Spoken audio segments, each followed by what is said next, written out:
मागील भागात आपण पाहिलं की तो राजकुमार प्रीतीला घेऊन आधी महालात नंतर समुद्रकिनारी येतो. तिथे एक प्रशस्त जहाज त्यांना घ्यायला येते.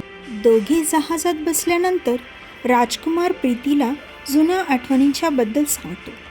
बोलत असतानाच प्रीतीचा तोल जातो आणि ती पाण्यात पडते आणि बेशुद्ध होते.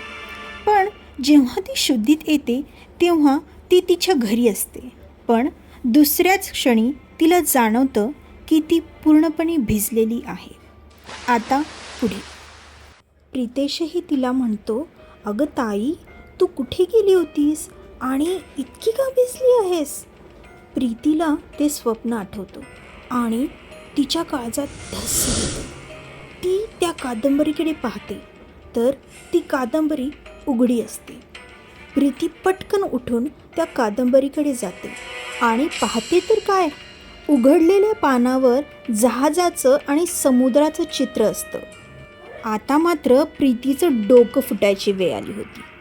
प्रीतेश तिचं हे वागणं बघून आईला बोलावून आणतो. आईही लगेच प्रीतीच्या रूममध्ये येते. अजूनही प्रीती वेड्यासारखी त्या कादंबरीकडे पाहत असते.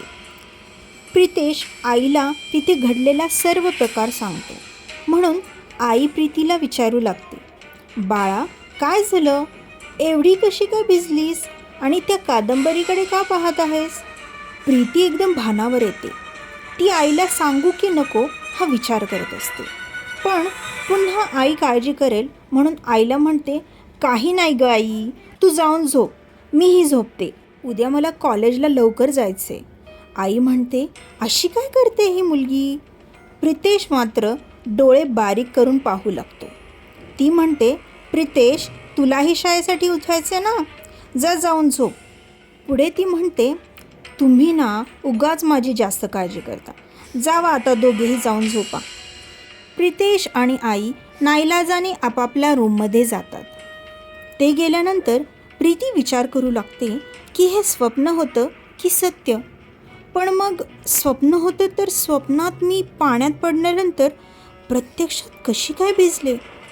तिला आता भीती वाटू लागते. म्हणून ती त्या कादंबरीला पुन्हा त्या चामडीच्या पेटीत ठेवून देते आणि कपडे बदलून झोपायला जाते. दिवस उजाडतो. प्रीतीच्या मोबाईलचा 6:30चा अलार्म वाजतो. प्रीती उठून बसते. कालचाच विचार तिच्या डोक्यात असतो. प्रीती विचार करता करताच आपलं आवरून घेते. आईला नाश्त्याची तयारी करून देते. नाश्ता वगैरे करून बसस्टँडकडे जायला लागते. ती आपल्याच विचारात असते. आजूबाजूला काय चाललं आहे याकडे तिचं अजिबात लक्ष नसतं. तेवढ्यात एक कार भरधाव वेगाने प्रीतीकडे येत असते. ती कार हॉर्नही देते, पण प्रीतीचं लक्षच नसतं. ती आपल्याच धुंदीत असते. ती कार प्रीतीच्या एवढ्या जवळ येते की ती कार प्रीतीला आता उडवणार. तेवढ्यात मागून मीना जोरात प्रीती म्हणून ओरडते आणि त्याचवेळी प्रीतीचे लक्ष त्या कारकडे जाते आणि प्रीतीही ओरडून तिचे डोळे बंद करते. तेवढ्यात एक युवक तिचा हात पकडून तिला आपल्याकडे ओढून घेतो आणि दोघेही जोरात जमिनीवर आदळतात. आता प्रीती तिचे डोळे हळूच उघडते. थँक्यू थँक्यू म्हणत असतानाच तिच्या बाजूला पडलेल्या युवकाकडे बघते आणि तिच्या काळजात धस्स होतं. तिच्या तोंडून आपसुकच निघतं, राजवीरजी. तो युवकही तिच्या बोलण्याने तिच्याकडे बघतो आणि स्माईल देतो, जसं की तिनं त्याला बरोबरच ओळखलं. प्रीती भानावर येते. तेवढ्यात तिथे मीना येते आणि प्रीतीला म्हणते, थँक गॉड तू ठीक आहेस, आणि त्या युवकाला पाहून थँक्यू बोलते. प्रीतीला म्हणते, तू त्याच्याशी काय बोलत होतीस? तू त्याला कशी ओळखतेस? कारण तू त्याचं नाव घेतलंस. तुला त्याचं नाव कसं माहीत? आत्ता प्रीतीच्या लक्षात येतं की ती हे काय बोलून गेली. हे सर्व माझ्यासोबत काय होते ते त्या युवकालाच विचारावं म्हणून ती त्याच्याकडे वळते. त्याचवेळी मीनाही त्या युवकाकडे पाहते तर तो तिथे नसतोच. मग दोघीही एकमेकींकडे पाहून ओरडतात, गायब. स्वप्नात भिजलेली प्रीती प्रत्यक्षातही कशी भिजली होती?